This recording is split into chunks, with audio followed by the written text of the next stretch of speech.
Warahmatullahi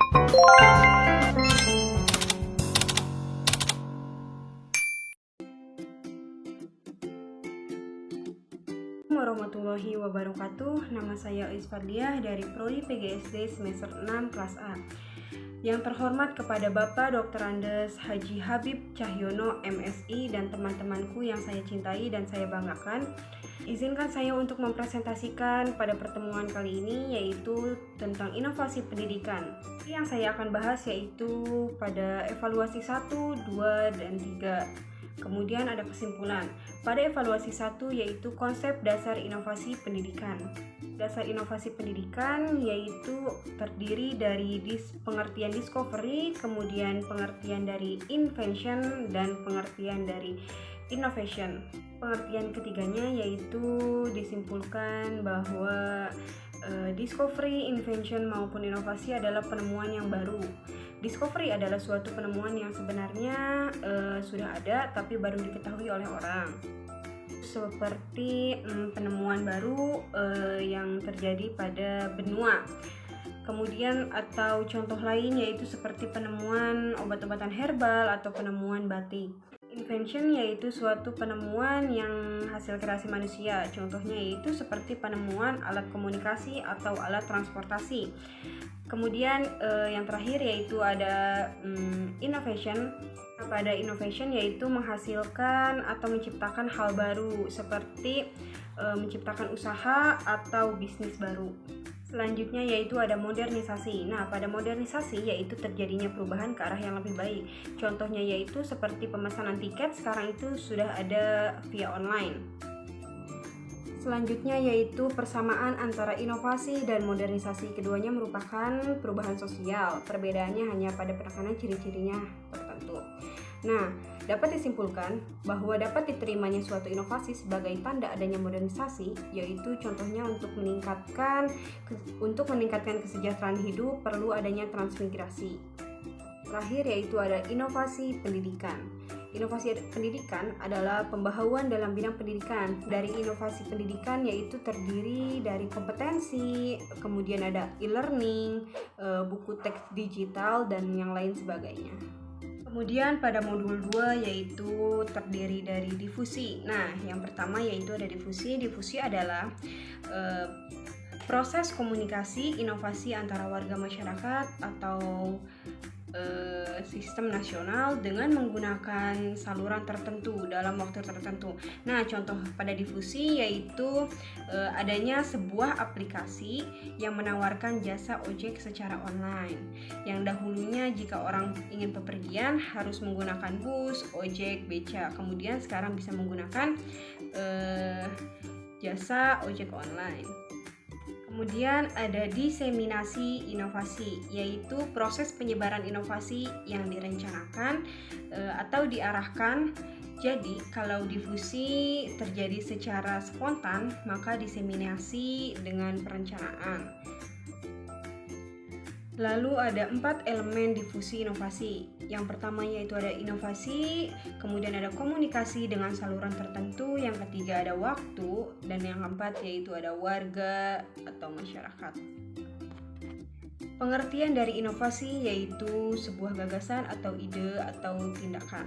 Kemudian ada komunikasi dengan saluran tertentu, yaitu pengertiannya yaitu alat untuk menyampaikan pesan dari sumber kepada penerima.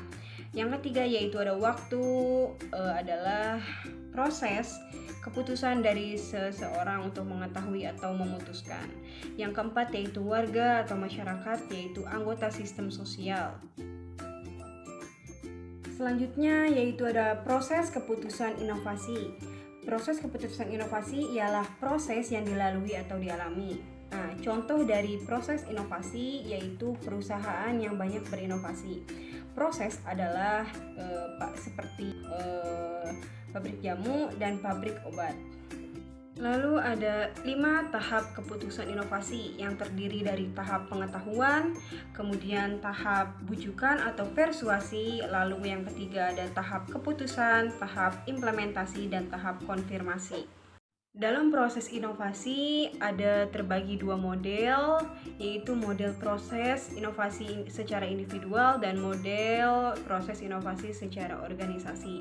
Nah, yang pertama yaitu model inovasi secara individual menurut Coley pada tahun 1961 yang terdiri dari belum menyadari, menaruh perhatian, memahami, mempercayai, dan mengambil tindakan. Kedua yaitu ada model proses inovasi secara organisasi menurut Milo pada tahun 1971 yang terdiri dari konseptualisasi, tentatif adopsi, penerimaan sumber, implementasi, dan institusionalisasi.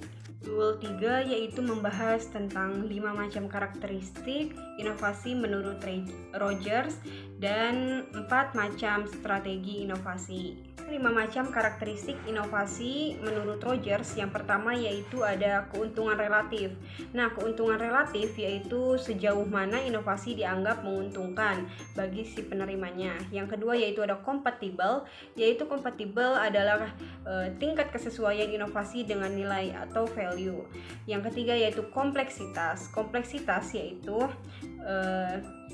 tingkat kesukaran untuk memahami dan menggunakan inovasi bagi penerima. Dan yang keempat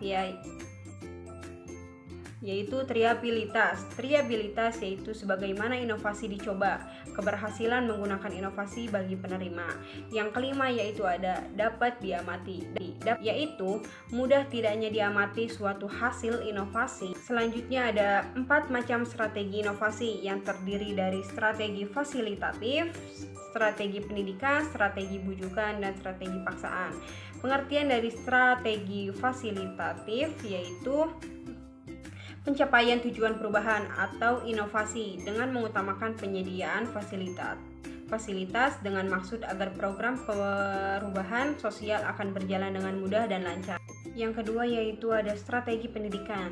Nah, strategi pendidikan berarti untuk mengadakan perubahan sosial dengan cara menyampaikan fakta atau maksud orang yang akan menggunakan fakta atau informasi itu untuk menentukan tindakan yang akan dilakukan.